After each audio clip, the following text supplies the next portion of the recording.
Today we're going to focus in on some really basic breakfast items, and I'm pretty sure all of you at some point in your career or sometime at home you've cooked bacon and you've cooked sausage.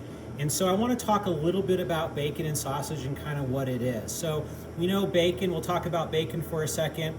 Bacon is basically a cured pork product or pork belly. And so as you see, it can come in a lot of different sizes, mostly the same length, but it can come in different thicknesses. So when you get an 1820 or a 1416 or a 1012, the lower the number, the thicker the slice per pound is usually how that works.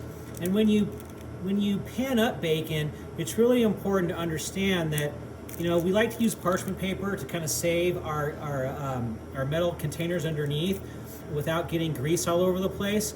But when you lay bacon down, just make sure that you don't overlap your bacon, because a lot of people will try to get as many pieces of bacon on the sheet pan as possible. But if you overlap the bacon like this, what's going to happen is during the cooking process, it's going to stick together and you're going to have a really hard time separating those slices. So whatever you do, and no matter what size sheet pan you are using, just make sure that when you lay bacon out, that you're giving it a little bit of space. It's really important so that it doesn't stick together when it cooks. It's also important to understand that bacon contains about 70% fat. So 77% fat, it's going to shrink. And when it shrinks, we're going to cook it to golden brown. We're going to set an oven probably to about 300 to 350 degrees. And if you're cooking it all the way from start to finish and you're going to be eating this right away, then we will cook at 350 degrees until it cooks to a nice beautiful golden brown and it's nice and crispy.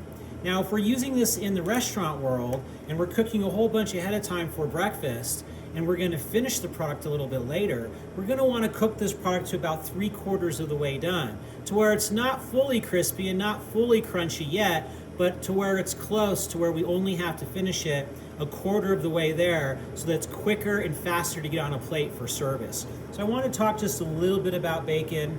We talked about the fat content in bacon.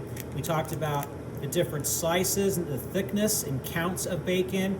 And we talked that it's a cured product coming from the belly side of the bacon. So that kind of covers our bacon.